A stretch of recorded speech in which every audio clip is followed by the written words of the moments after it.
Bienvenidos de vuelta. Estamos tocando el tema de la emisión de bonos de carbono. Algo bastante interesante y novedoso. María Luisa Espinosa, tú eres especialista en temas medioambientales y de ecoeficiencia. Así es. Uno de los puntos que mencionaba Julia y que yo creo que contribuye mucho a dinamizar el mercado de carbono ha sido el que las empresas, sobre todo las que están participando de este mercado, están comprendiendo un poco la vinculación entre la rentabilidad económica y la rentabilidad ambiental, y que no son del nada ajenas, ¿no? Muchas veces cuando nosotros pensamos en medio ambiente, pensamos probablemente en aquellos temas que nos enseñan en el colegio, las ciencias naturales, la biodiversidad, la conservación, pero sin embargo el medio ambiente tiene otra cara, ¿no? Otra cara que está muy vinculada con los negocios también, con la sostenibilidad, el buen manejo de los recursos, y uno de los temas que justamente involucra el mercado de carbono es poder aprovechar mejor los recursos renovables, poder entrar en otras opciones tecnológicas para poder tomar más energía. Uno de los proyectos más emblemáticos que nosotros tenemos es justamente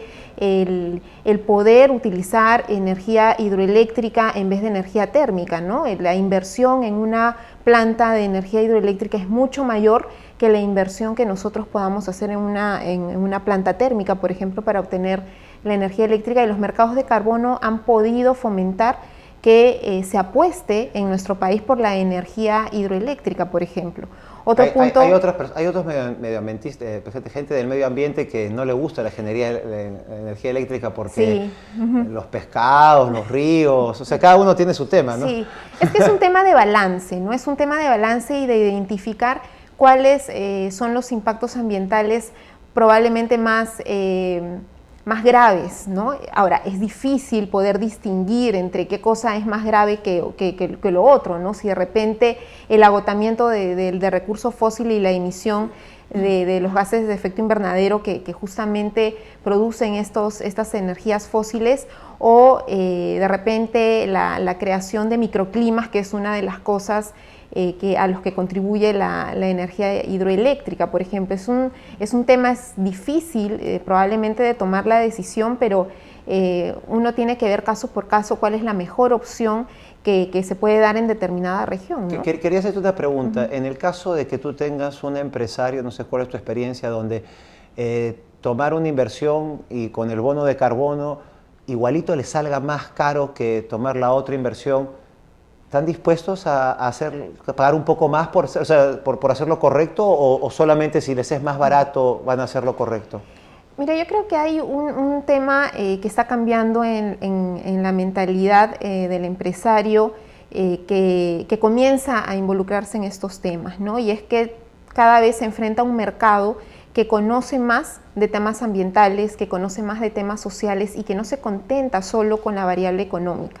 Entonces, en una decisión de inversión, siempre el criterio ambiental, el criterio social debe de estar presente, porque de alguna manera el mercado va a decidir ya no solo sobre la base económica de qué cosa o qué producto es más barato, sino dime, tu producto tiene un proceso que daña al medio ambiente, tienes una comunidad que está siendo afectada. De repente yo no quiero ser cómplice tuyo comprando un producto o adquiriendo un servicio tuyo que justamente está afectando estas variables. Pero, ¿no? En la realidad ahorita, ¿qué tanto haya ese compromiso? ¿O todavía sí es el económico? Es todavía leve, es todavía leve. ¿Económico todavía manda? El económico todavía manda. Es todavía leve un poco el tema ambiental y social, pero yo diría que está creciendo, ¿no? De los 10 años que tiene el proyecto en el cual yo trabajo fomentando la ecoeficiencia, realmente he podido observar el incremento del interés de las empresas por introducir cada vez más el aspecto ambiental en la toma de sus decisiones. Pero tú, ¿no? En ecoeficiencia vas desde, supongo, apagar las luces, a poner las computadoras en apagar, no en aire cuando se quedan prendidas, o sea, todo ese tipo de cosas, como reducir el gasto de electricidad, supongo, es fundamental. Claro, van desde las buenas prácticas, desde las cosas muy simples en lo que es el uso de recursos, uso de energía, consumo de agua, el uso de papel, cosas tan sencillas hasta cosas tan complicadas como un cambio tecnológico, ¿no?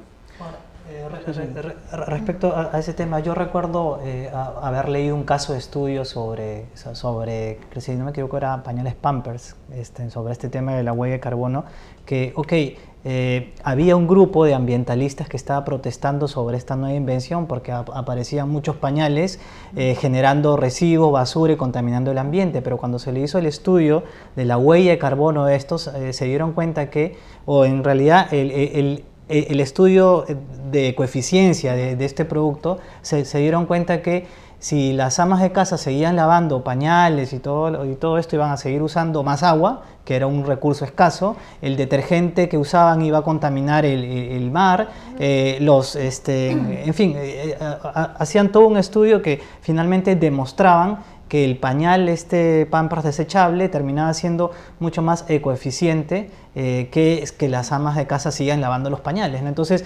finalmente esta empresa también veía y constataba que este tipo de aproximaciones hacia la ecoeficiencia como modelo de negocio también era rentable en términos de estrategia competitiva también a futuro respecto a los grupos de interés, grupos ambientalistas, las sociedades, etcétera, ¿no? Pueden marketearse así. Exactamente. Sí. Leslie, Leslie, ¿qué nos puedes contar acerca de todo esto? ¿Qué está haciendo las Naciones Unidas? Pues muy bien, muchas gracias. En primer lugar, creo que es importante tomar en consideración lo que ha comentado Julia, lo que han comentado los colegas sobre los importantes avances que ha tenido el país y en particular la participación del sector privado en los mercados de carbono, ¿no? Nosotros como Programa de Naciones Unidas para el Desarrollo vemos los mercados de carbono como un instrumento hacia un fin mayor, y este fin mayor es el desarrollo humano, el desarrollo inclusivo humano a nivel de país y a nivel mundial. En ese sentido, todavía reconocemos que a nivel de país existen brechas significativas en términos sociales, en términos de calidad ambiental. Si uno sale de Lima y empieza a viajar por las regiones, se encuentran todavía retos significativos en términos de el manejo de residuos sólidos, el manejo de aguas residuales, el acceso a energía limpia en zonas rurales en particular, también la degradación de suelos, ¿no? Con el sobreuso y uso de contaminantes, también el impacto sobre los suelos. Entonces vemos a los mercados de carbono como un incentivo para primero girarnos como país, como Perú, hacia un desarrollo sostenible, hacia un desarrollo orientado a la sostenibilidad ambiental, y también como un mecanismo, un incentivo para involucrar a sectores tradicionalmente no ambientales, ¿no? Sectores, por ejemplo, de transporte, de hidrocarburos, de industria, las pesqueras, las centrales hidroeléctricas, el mismo sector privado. O sea, ya provee un incentivo, un espacio para que estos sectores no tan ambientales inviertan y hagan ese giro hacia la sostenibilidad ambiental.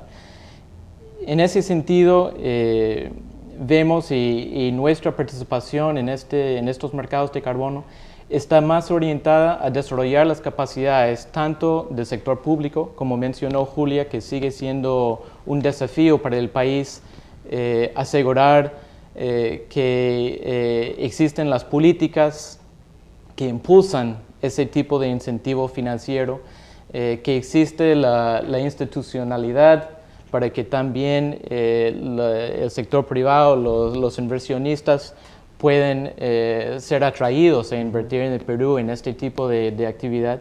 Entonces nosotros buscamos desarrollar las capacidades técnicas institucionales de las instituciones públicas y también del sector privado. ¿Y por qué sector privado? Porque lo que hemos escuchado de los importantes avances que tiene el país es que todavía siguen siendo de alguna forma limitados a Lima y a ciertos sectores productivos. Entonces vemos importante, tanto como a nivel del sector público como a nivel del sector privado, apoyar a que las mismas regiones, las comunidades y también las empresas a nivel del interior del país puedan beneficiarse de este mecanismo. Y eso requiere de un fortalecimiento de capacidades, también ayudarles a enmarcar esas iniciativas dentro de un proceso de planificación, ¿no? Una planificación tanto sectorial como territorial,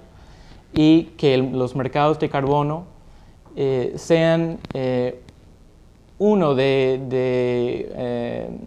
digamos, una serie de instrumentos financieros que cada vez hay más a nivel mundial para enfrentar al cambio climático y a los retos ambientales, para que se considere el mercado de carbono como parte de un paquete de incentivos financieros que pueden existir para el sector privado y para el sector público para girarse hacia la sostenibilidad ambiental.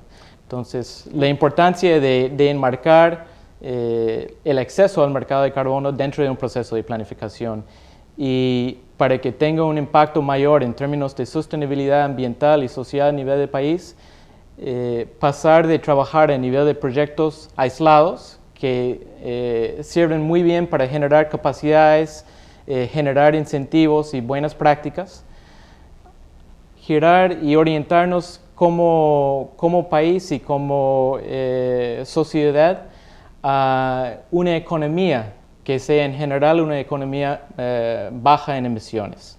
Entonces ese es el giro que nosotros queremos impulsar, acompañando a nuestras contrapartes a nivel nacional y subnacional, ayudándoles con los instrumentos de planificación, con las capacidades técnicas, con las mismas estructuras institucionales para asegurar que inversionistas del sector privado tengan las condiciones aptas para poder invertir. Porque al final lo que tenemos como recursos disponibles del sector privado, perdón, del sector público o de la cooperación internacional no es suficiente para realmente lograr la sostenibilidad ambiental y enfrentar el cambio climático. Requerimos al privado.